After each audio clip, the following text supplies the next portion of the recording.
Welcome, welcome everyone.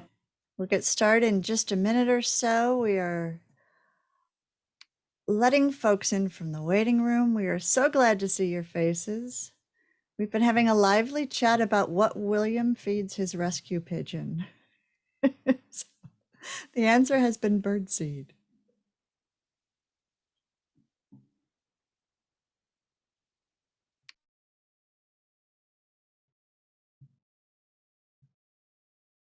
Great. Welcome everyone. Welcome. We'll get started in just about a minute.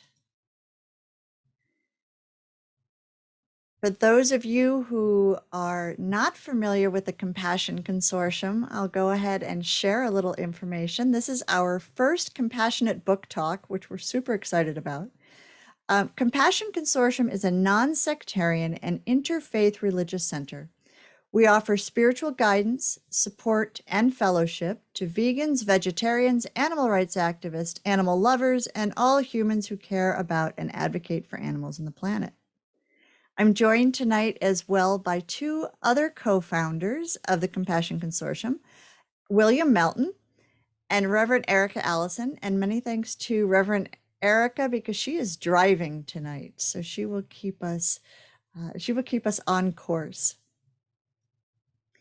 And now as you arrive, I invite you to join me in a short spiritual practice as we gather.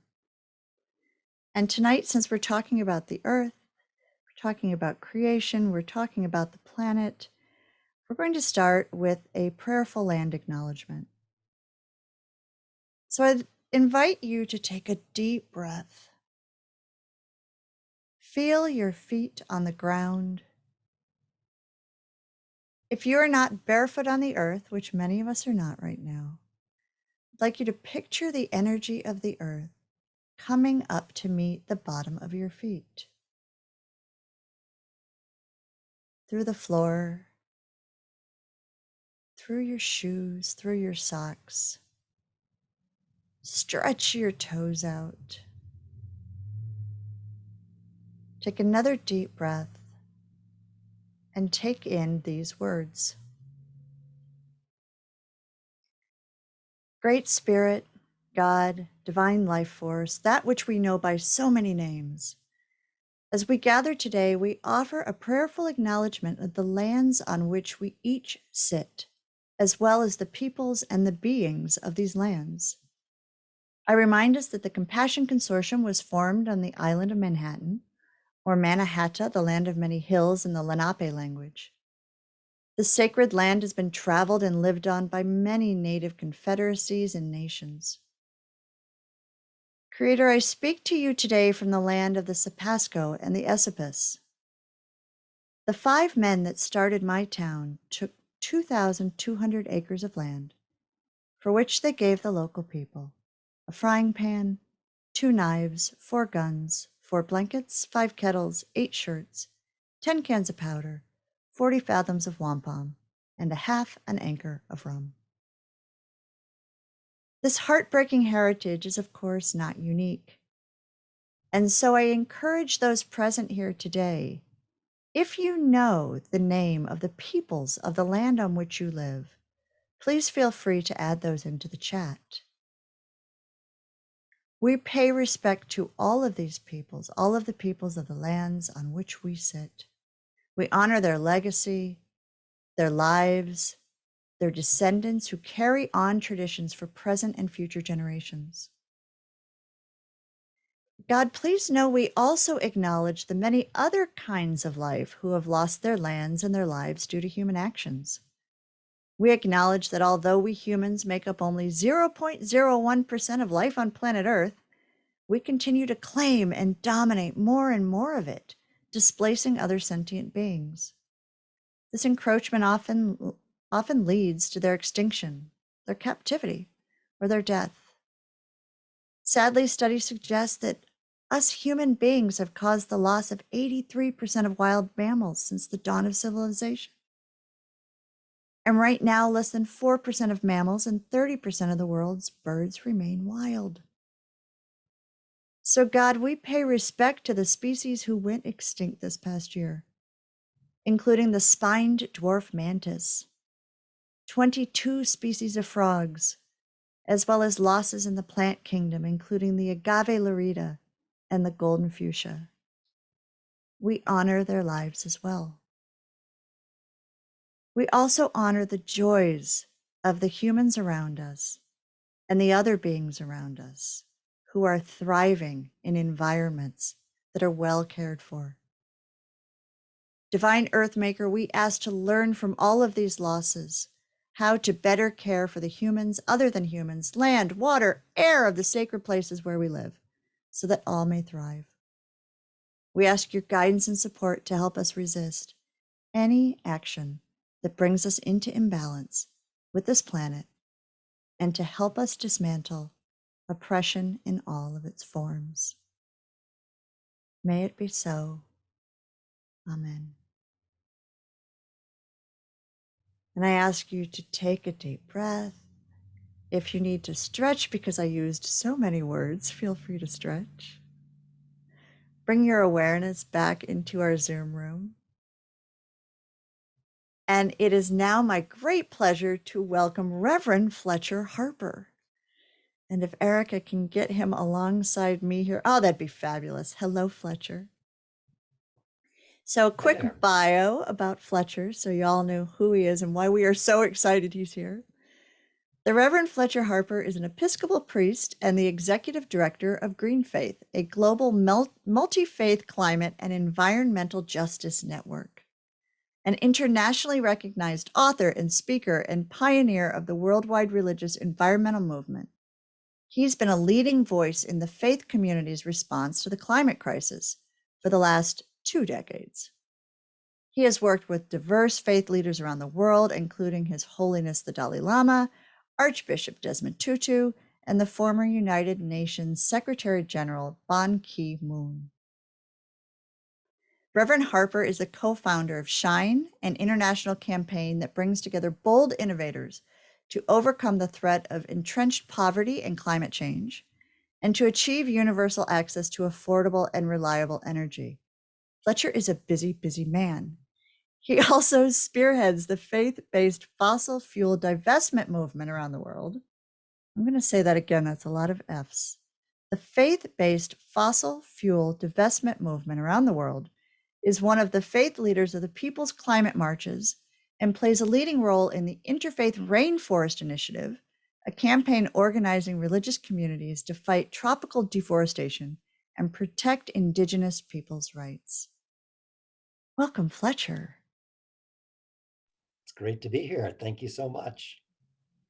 Our pleasure. So I'm wondering, before we dive into some of the questions that we've put together for you, and then open to the questions that our community who has gathered here has for you, is there any opening words you'd like to start us off with? First of all, thank you. Thank you for the opportunity to be together with you all, which I appreciate. And what I'd like to do is to read, because I think it follows on what you said, Sarah, in your really wonderful prayer. I'd like to read the first sort of 2 paragraphs of my book, because I think it helps set a nice tone. The chapter is called Raw Awe. Nature, the outdoors, the environment is fundamental to religious faith and spirituality. Human experience affirms this. The world's sacred texts confirm it. Human life and vitality depend on it, and healthy religious faith is incomplete without it. There is no spiritual life that does not involve, does not start intimately and inescapably with the earth, that is not enriched and sustained by the earth, that doesn't depend on the earth for reawakening, rejuvenation, and renewal, for restoration and forgiveness, for life and love. Without contact with the natural world, our faith and spirituality are incomplete. No earth, no faith.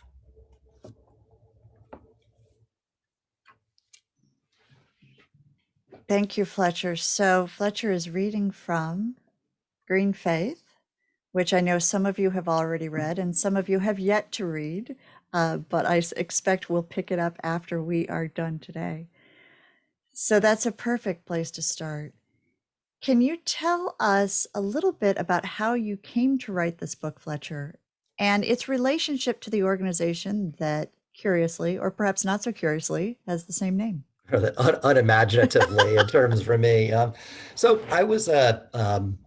I'm an Episcopal priest. I was a parish priest for 10 years and enjoyed it, but also was always an activist.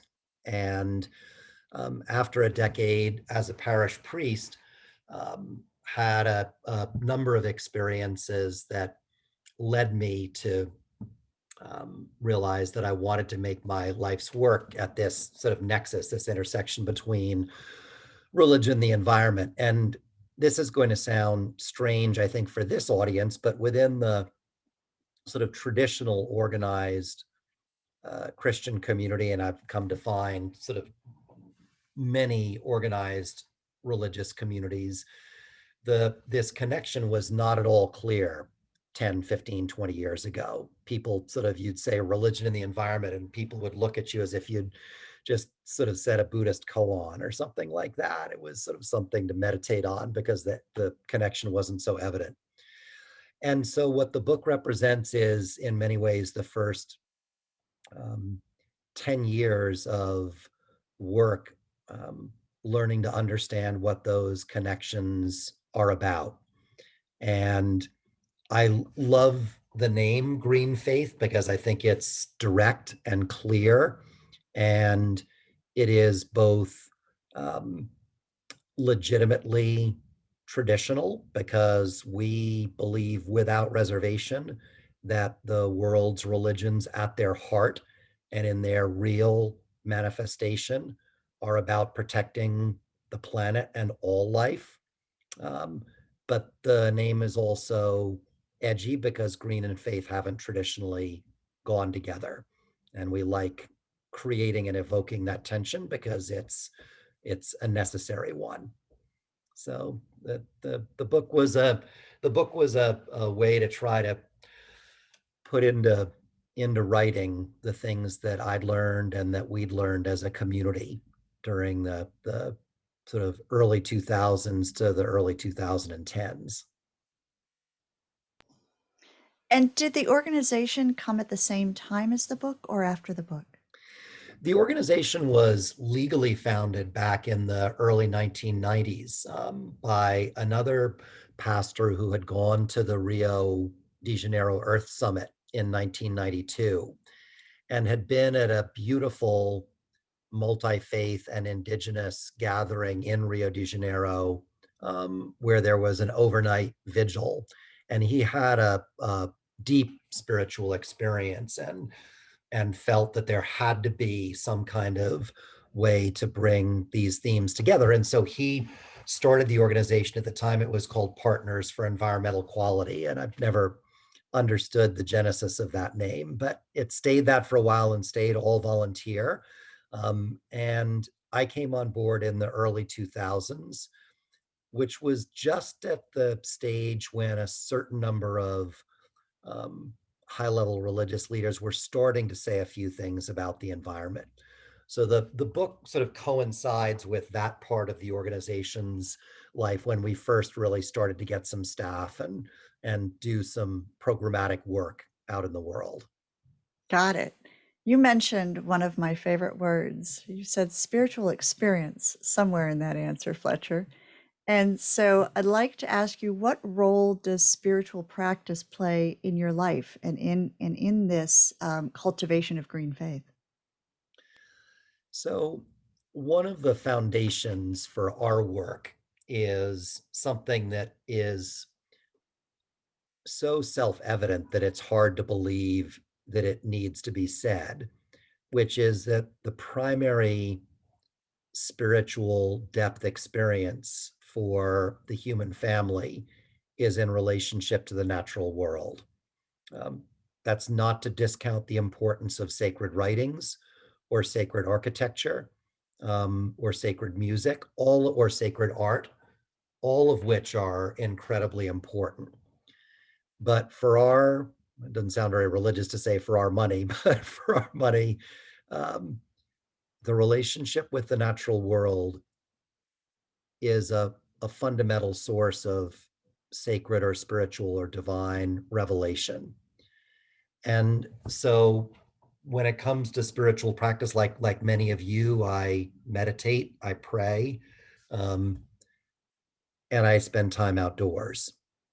And it's the time outdoors which consistently brings me and every other human being on the face of the planet more alive, because that is one of our most fundamental relationships. It's where our senses get more profoundly awakened than anywhere else on a regular basis. And it is the way in which our spiritual selves get evoked. As you're saying that, I so wish we were all not on Zoom and we were sitting in a grassy field somewhere surrounded by trees and hopefully a lot of squirrels. I'm partial to squirrels. But when you're speaking, that's what I'm picturing. That's what I feel, and that's what I hear, is that rich connection with the earth.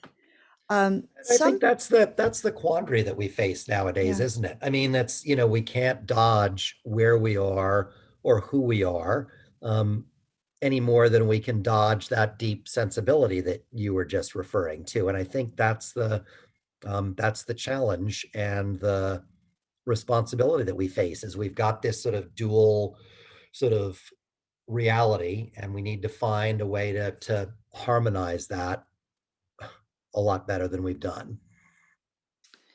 Yeah, I have this vision in my head of kind of like outdoor Zoom stations. Just some way of bridging this kind of thing. But you're talking about duality, and we all love to talk about dualities and point them out. And so here's one. Here's one I'd like to talk to you about, is that some people place religion and science in opposition. And you have a line in the book that I was really drawn to where you said it takes belief and practice, science and faith, to sustain us and our planet. So could you talk about how you view the relationship between science and religion? I think for for many years, one of the most popular ways to talk about this was that the role of science was to describe how things work, and the role of religion and spirituality was to describe what things are and why. Um, and there was a wonderful cartoon a couple of decades ago, probably in the New Yorker, with two cave people looking up at standing outside of their caves, and looking up at the sky, where a jetliner was flying through the air, and the one cave person was saying to the other, well, they sure have the know-how, but do they have the know-why? So I mean, I think there's that sort of thing. But I think that that's a dichotomy, a dualism, again, that maybe we need to interrogate a little bit. Um, so one of the languages of awe that exists in the world now, one of the languages that people use, not the only language by any sense, but one language to evoke a sense of wonder and awe, which is the function of spiritual or religious language, is scientific language, where the unbelievable physical reality of the earth and the universe, from the subatomic to the galactic levels, can get explicated to us in a way that literally sort of blows our minds. And so there's an encroachment in the religious realm of science. Um, and then on the other hand, a friend and colleague, Dr. Antonio Nobre, who's one of the leading scientists, biologists of tropical forests. He's based down in Brazil. And he tells a wonderful story about how, as an experienced scientist, um, he had always been trained to think of trees as uh, sort of wonderful organic machines that competed for sunlight, that this was the way that he'd been taught about what a tree was. And he said that after he studied forests and trees for many decades, he realized that at times of drought and even in the evening, uh, that the older trees in the forest would share some of the moisture from within their systems with younger trees that were more vulnerable. And that when a tree of one kind in an area was, injured, if it had been, gnawed away, if there'd been some kind of damage done to it, it had a way of communicating electrochemically, I suppose one could say, but one could say that about how human beings communicate also with other trees in its community. And those trees had the wherewithal to be able to respond with different healing chemicals that that tree needed. And so there, in a sense, you have, and Dr. Nobre says, it took me a very long time, many decades, to realize that what I was watching was love. And so there's religion impinging on science. So I think that useful to recognize the different roles that they play. If I have a serious medical ailment, I trust medicine in many ways. But these worlds aren't entirely distinct. I think that one of the biggest, I mean, that's, I think, in many ways, a very first world as well as partially indigenous way of seeing things. I think that one of the places where religion and science gets into massive trouble is with religious extremism, particularly, but not exclusively, Christian religious extremism, where there's this ridiculously simplistic rejection of science in favor of a flat literalist reading of the Bible and an insistence on the latter opposed to the former as if they're in complete opposition. And that kind of abuse of understanding of religion and science causes a lot of problems environmentally, as well as a lot of other problems. Yeah, and I think that for some people, something I've observed is that that particular viewpoint sometimes gets more airtime than what we're talking about in terms of Christian groups that are very involved in what you're talking about and what GreenFaith is doing in other organizations. So I like to make that kind of counterpoint of, in all these traditions, we see this spectrum of practices that can be helpful and that can be harmful. I'm so glad you brought awe into the conversation. That's one of the points that I wanted to bring up. I love the work that's been done around interspecies spirituality, and that we have this idea of awe as what connects us to that which we connect to. So, what role does compassion play since we've covered awe? How do you see uh, compassion in terms of the work that you do, and what is that rooted in? So compassion is, I mean, for the work that we do, we talk consistently about compassion and love and justice being the pan spiritual cornerstones of the work that we try to do.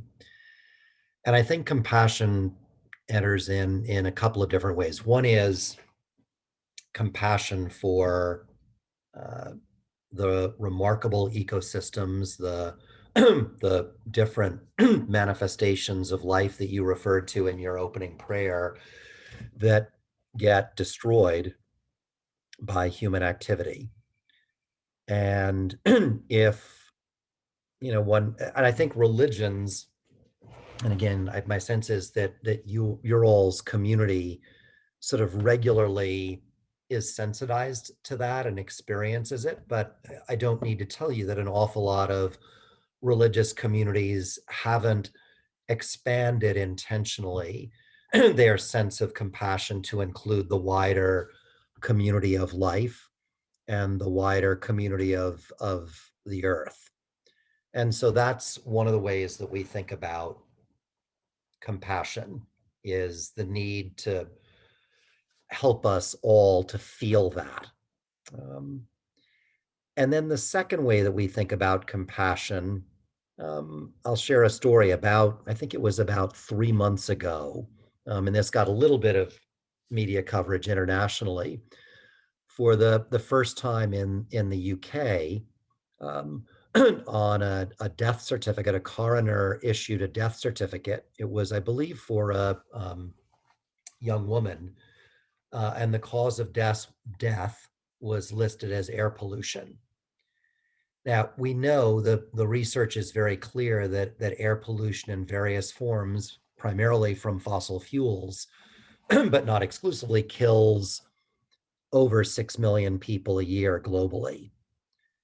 But the disconnect between the fact that that number is sort of scientifically sort of proven, justified beyond a doubt, and it took until now to have that listed as a cause of death in one instance, um, tells a story about the fact that we don't adequately understand the way in which pollution in various forms is devastating for people. Um, and so again, this calls on us to expand the boundaries of our compassion, the way in which we understand how it applies and where it applies.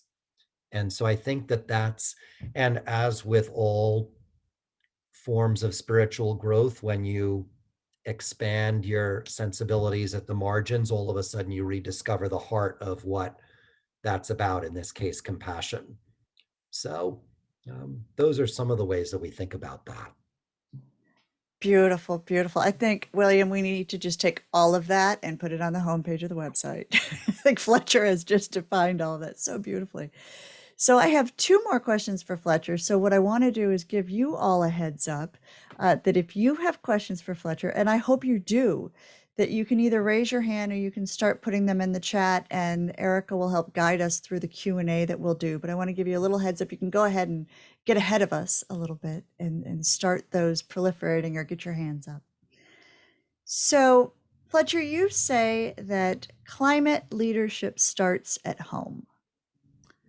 What do you mean by this, and what do we do? So I think about that in a couple of different ways. Um, People, they don't say it so much anymore, but it used to be at first that people would say, oh, it's easy being green. Um, and as a way of, I think, trying to reckon with the sense that the climate and environmental crises actually do make demands on us.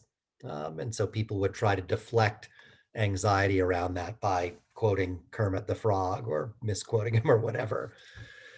Um, so I think that by changing our own behavior, our own lifestyles, we can enter what our Muslim sisters and brothers, especially during this last week of Ramadan, refer to as the inner jihad, the inner struggle for a deeper sense of rootedness in what's truly important. And that's, the behaviors that matter the most are diet, in terms of moving towards a plant-based diet, home energy use, which means conserving energy and then purchasing renewable energy for the energy that you use, and transport, so minimizing car and air travel.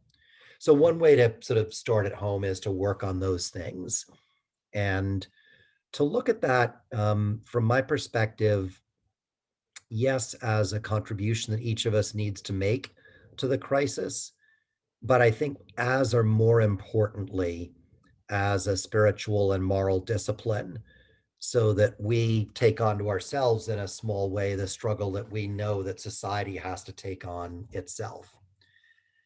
The other way that this starts at home is by each of us asking ourselves, how is it that we can step out into civic engagement, public leadership in new kinds of ways? Because these crises don't get solved only by individual actions. They get solved by the transformation of society. And that happens through social movements and through various forms of grassroots pressure. And the Trump years saw, I think, an awakening to the reality that if we value certain Soup is delicious. Very, very good. civic, I had it over rice and beans. if we value, sounded good.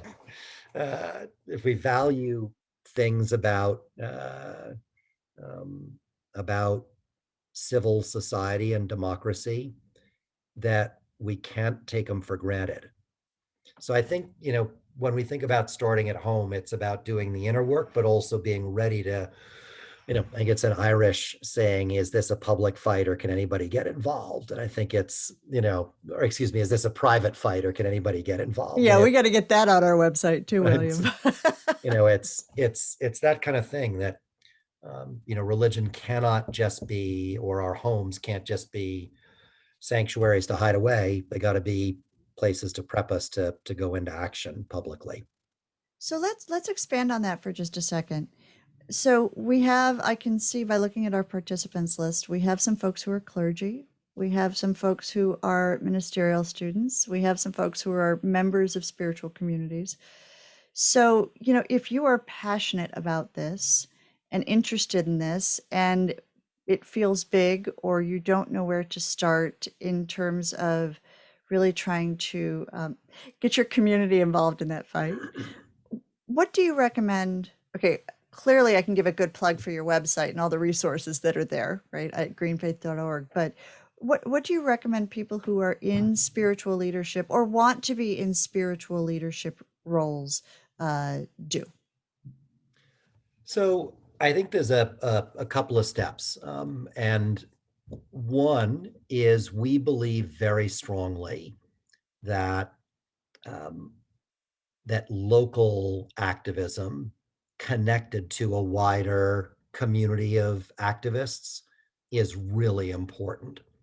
And so we encourage people, and we provide, a lot of the work we do is provide support for people in different types of religious and spiritual communities to start local action hubs. We call them Green Faith Circles, but they don't need to be called that, where you get together, you assess what the context is in your community, your region, you figure out what the big issues are, and you work together within your spiritual community to bring a strong, clear, moral, spiritual voice into play on those issues. So to give a concrete example of that, I live in northern New Jersey. We have a circle in Bergen County, and about 2.5, 3 years ago, that circle realized that the governor of the state had said that he was committed to getting to New Jersey to net zero greenhouse gas emissions by 2050, while at the same time proceeding towards licensing 4 new fossil fuel plants in the state. And these things were clearly incompatible. And so the circle, recognizing that one of these proposed plants was right in their backyard, took that on as an issue, educated the members of their spiritual communities about these things, worked with a coalition of other groups, went to demonstrations, spoke out in public hearings, wrote letters to the editor, got an op-ed or 2 published, and then bird dogged the governor on the rope line at his public events with signs saying, people have faith and conscience don't want this plant. And after about 2.5 years of really consistent activism, they pulled the permit on the plant, and it instead, in its place, an electric battery storage facility to help cleanly power the state's mass transit network was constructed. So it's those types of that's a big victory. That's that infrastructure like those plants get put into place, and it's 40 years. It's not just going to shut down overnight. So that's one example of how local religious and spiritual communities help make a real difference. And we can, again, GreenFaith offers lots of education and training and support and a community of practice to help folks dig in on this so that we can learn from each other and build skills about how to create this kind of moral momentum and influence.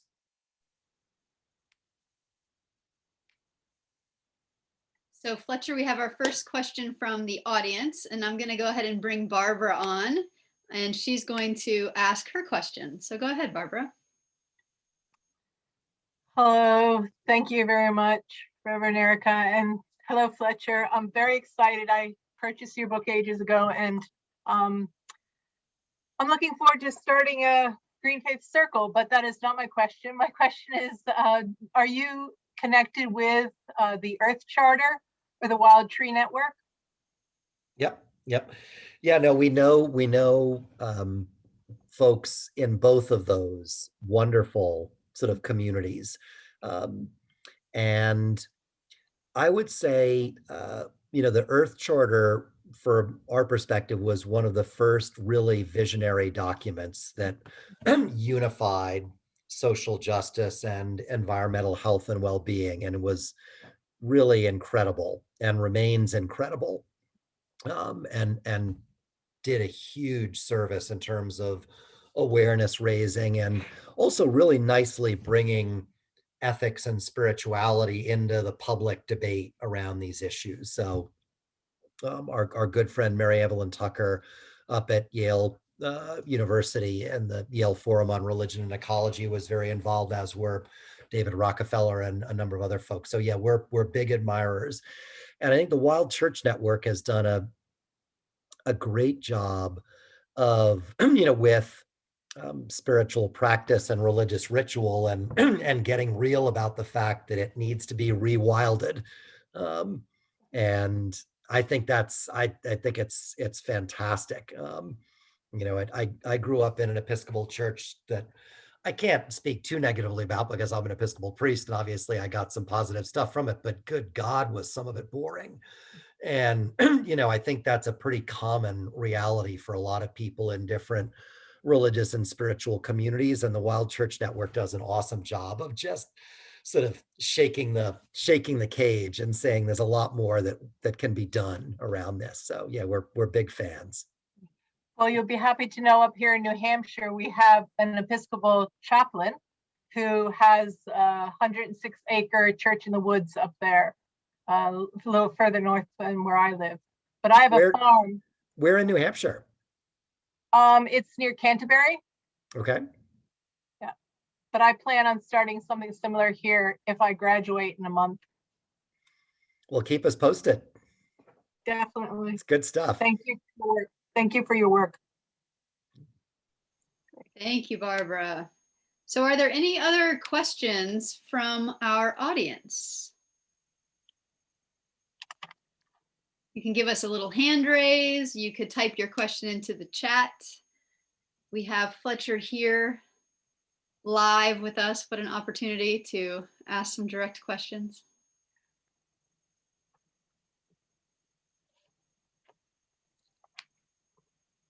I'm just scrolling our list of attendees here. And meanwhile, I will pop one in that I've got back in here in the back pocket, which is that the concerns facing the planet are far-reaching, complex, entangled, all sorts of other wonderful adjectives. What specifically has your attention right now, Fletcher? What are you really interested in placing your focus on? We've, with our international network partners, um, we've put together 10 demands for government and financial leaders, which I think can be summed up really simply by saying that finance and government enabling of new fossil fuel infrastructure of all kinds and deforestation and habitat destruction has to end now, and that those represent the moral criteria by which government commitments have to be judged. The the next important round of climate negotiations, UN climate negotiations, are coming up this November, and it's 5 years after the Paris Agreement, and countries are supposed to come back and um, increase the commitments that they made under the Paris Agreement. And the challenge is that first, the commitments made at the Paris Agreement were a start, but we're not anywhere close to enough to keep climate change to where it needed to be. And then secondly, countries have not followed through adequately on those commitments. And appallingly, every major bank in the world has actually increased its financing for fossil fuel infrastructure in the past 5 years, after sort of saying that they'd seen the light and that they were going to change their ways. So I think what's got our attention now is an escalation in the intensity of resistance and pushback. It's just, we are in an utterly unacceptable place. And that is because governments and major financial institutions and certain well-connected industries are refusing to change adequately. And that is fully unacceptable. So I think what we're seeing, what we're looking at is, how do you sort of go into action around those demands? So in the US, June 5th to 8th, we're going to be organizing a multi-faith delegation to go to Minnesota in response to an invitation from Indigenous leaders there who are fighting the Line 3 pipeline and who don't want that pipeline to go through their sacred lands and don't want the pipeline, period. And they've asked religious and spiritual people to come and support them. So that's one way that we're going into action on that. So I think that the short answer to your question is a combination of willingness to escalate peacefully, but directly and forcefully. And so tell me a little bit about the training you guys offer or the resources or things. I know when I listen to you and when I read your book, I'm like, wow, Fletcher knows everything. And I'm not quite as educated on some of these topics, although I have the compassion and the desire and the interest, but sometimes can feel like I don't quite know what I need to know in order to be effective, to be able to go out and make these changes you're talking about. So can you tell folks a little bit about how you guys help that? Yep. And what you're saying is not at all uncommon, Sarah, because there's a real disconnect in the way that religious leaders are educated about these issues, or not, and for the most part. And and that's and part of the challenge is that there's only so much time in the curriculum for training religious leaders, and it's there's an overabundance of important topics. So we focus our education and training in, we think of head, heart, and hands.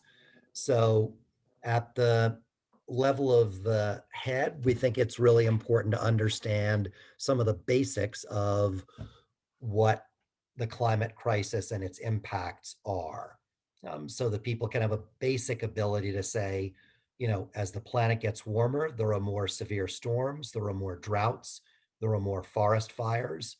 All of those negative impacts hurt the people who are most vulnerable and who've contributed least to the problem the hardest.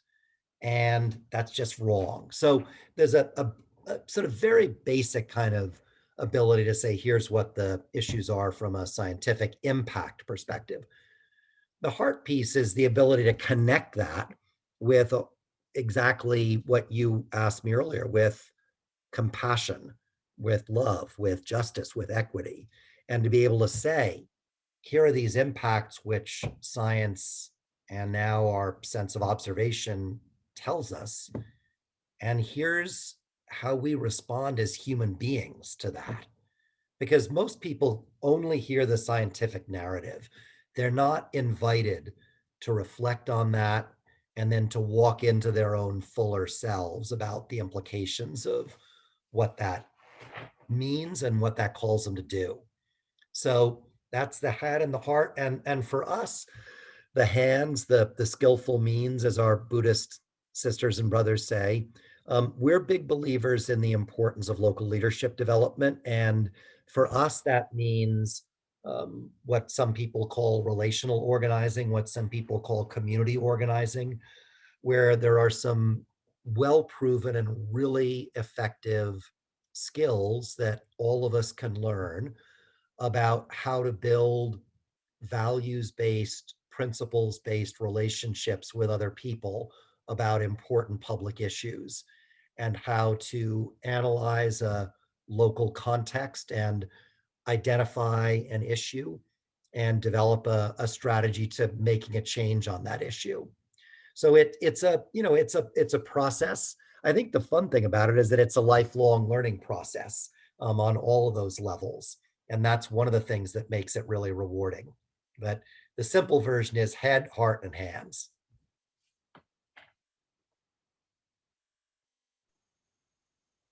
So I have a question. We also have Barbara with a second question. So I want to make sure we have time for both of those, and I think we do. So let me go ahead and pull myself onto the screen here so that I'm not just a random voice from nowhere.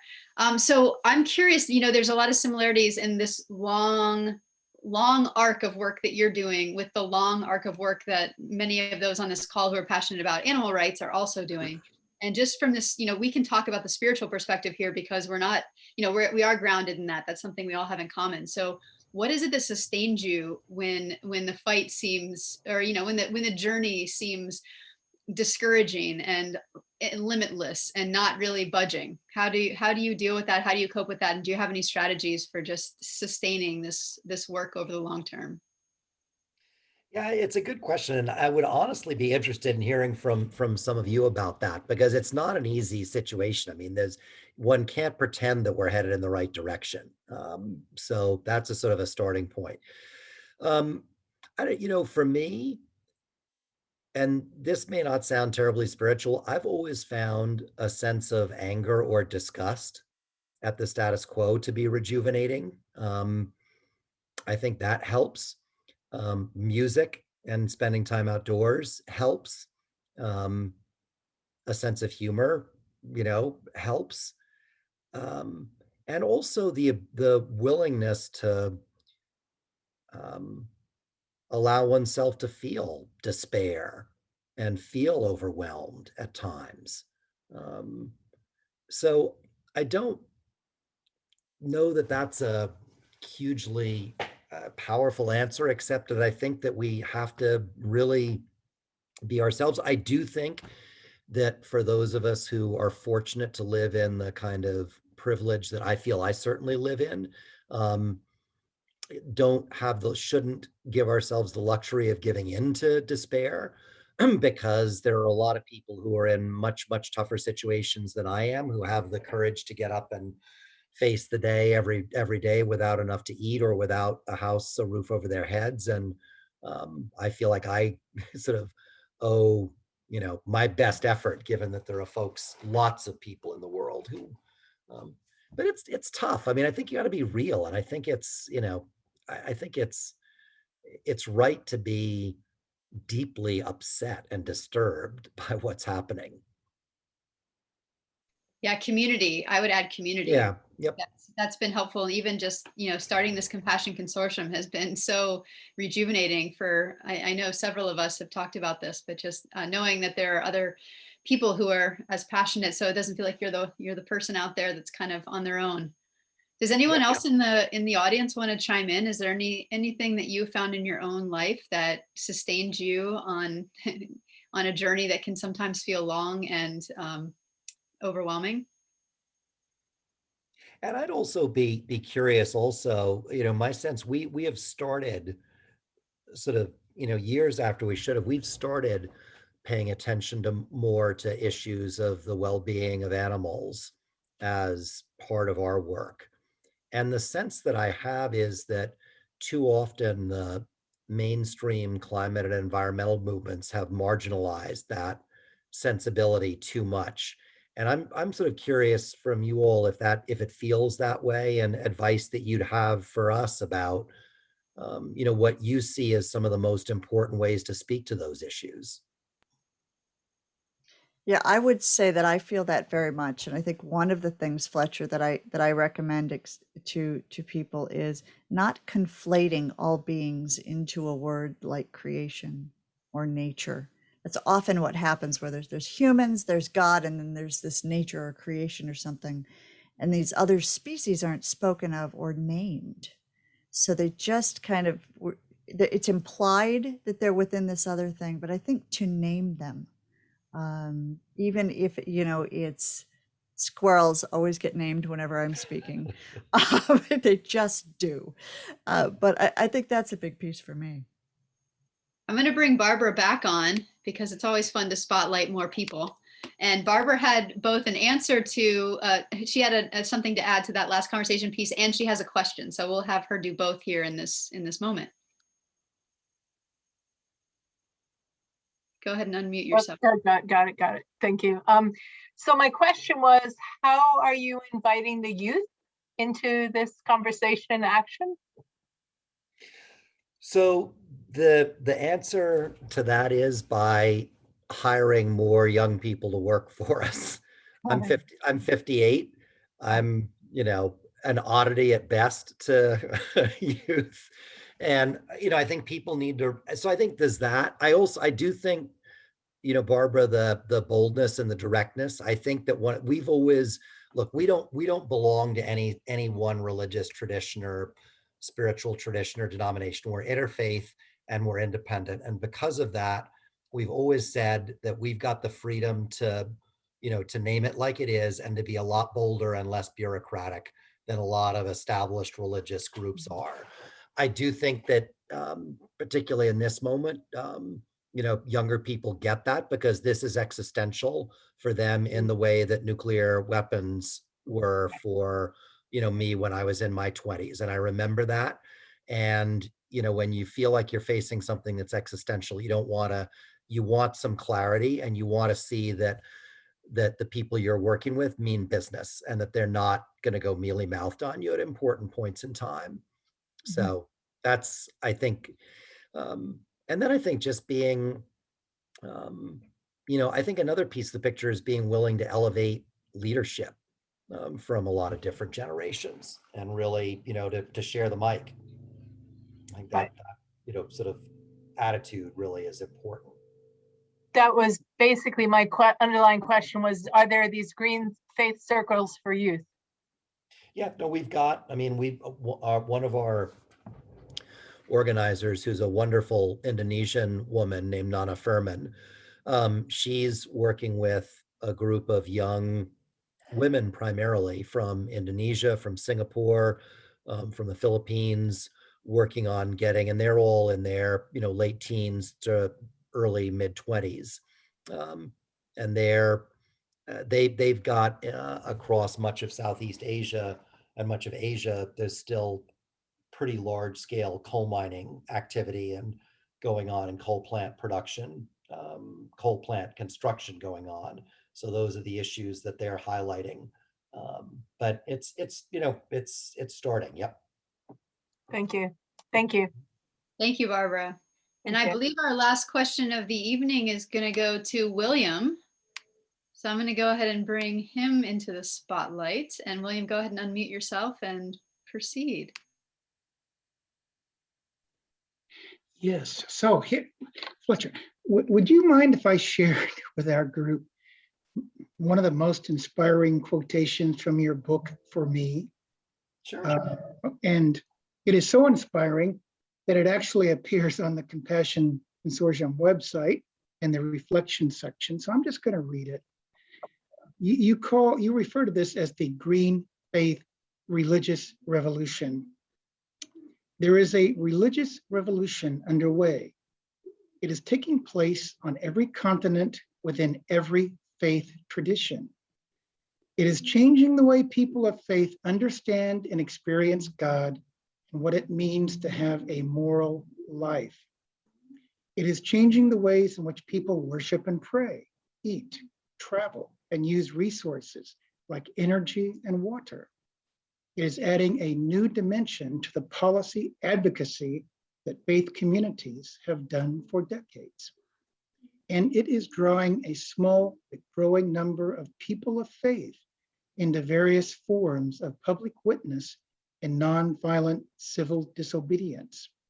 The religious environmental movement is ready for prime time. So you pack a lot into that. Religious revolution, what it means to have a moral life, various forms of public witness and nonviolent civil disobedience, and ready for prime time. So I just wanted to share that because I do find that very, very inspiring. And if you want to add to it, I think you've pretty much covered it all, but if you want to add to that, please go ahead. Thank you. I mean, thanks for sharing that. And I mean, I think, what I would say more than anything else is I appreciate the chance to have this conversation, and hope very much that there can be ways that we find to work together, that we, none of us is able to solve this issue on our own. We need to be able to work together, and there is, without question, a fundamental moral and religious dimension to these issues that only people like us can speak to. And so we need to learn from each other. I'm really, I've enjoyed reading the language on your all's website because language matters a lot in the way that we talk about this. And you all have done an amazing job in terms of the creativity and the evocativeness of so much of the language that you use around these issues. So, I'm really glad to be connected and really hope we can stay connected. Well, on that note, I'm going to ask Fletcher to take us all out in a little bit of spiritual practice or prayer from his end, and then I'll just follow up with a couple announcements for you all of upcoming events, both from GreenFaith and from Compassion Consortium. So I hand it over to you, Fletcher. So this is going to be a little bit participatory. When we were part of the leadership team for the Second People's Climate March, which took place in April of 2017, so just 4 months into the Trump administration. We had a march planned for Washington, D.C., and we felt that it was very important to have something happen during the march that really demonstrated not only our anger and passion and fear, but also our humanity in that moment. And I don't remember who came up with the idea, but what we agreed was that at a certain point in time, the entire march, which ended up being about 210,000 people, was going to stop. And we were going to sit down in silence for 30 seconds. And then we were going to stand. And when we stood together, we were going to go like this on our chests, sort of representing a symbol that was sort of a combination of a beating heart and a symbol of sort of resistance and resolve. And so what I'm going to do is invite us all to take 30 seconds in silence together. And then I'll invite us all to start with that gesture and to do that 5 times together. So 1, 2, like that, up to 5. So join me in a few seconds of silence before we finish up together.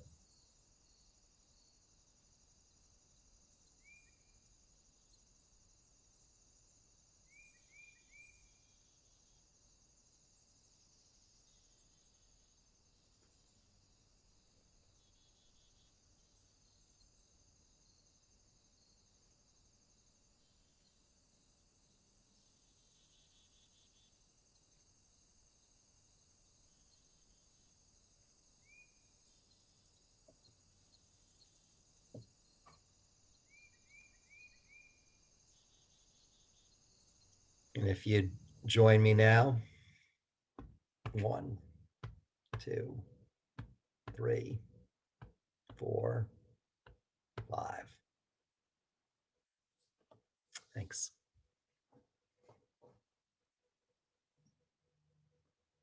And Sarah, thanks for your really thoughtful questions. I appreciate it. My pleasure. They roll right out of that book. So if folks have not picked up a copy of GreenFaith yet, highly, highly recommended. Thank you, Fletcher, so much for your generosity of your time and of your spirit of being with us today. For more information on how all of us can get involved with GreenFaith or turning our faith more green, please go to greenfaith.org. And I heard from Fletcher when we were talking right before this, that if you get on their email list, they're going to have some upcoming events, a global multi-faith day of climate action in October that's timed around all the stuff that's going to be going down in November. So they have good emails, a lot of great information. So greenfaith.org. We'd also like to see more of you. So we'd like to see you at our next Sunday service. We meet each month. Our next service is May 23rd, 4 p.m. Eastern Time. We're going to have Gwenna Hunter with us, who is the founder of the Facebook group Vegans for Black Lives Matter and the founder of Vegans of LA. Gwenna is fabulous. Can't say enough about her. So if you want to go ahead, and Erica has got the link in there in the chat, come join us. We also do meditation and music, and there's the interview, and we do spiritual practice, and we do prayers for the departed and joys and all sorts of good stuff. So come and steep in spirituality with us, interspecies spirituality. And Erica is going to be doing our next book talk. So Reverend Erica has a new book out called Gay the Pray Away, Healing Your Life, Love, and Relationships from the Harms of LGBT Conversion Therapy. So that's going to be on June 14th.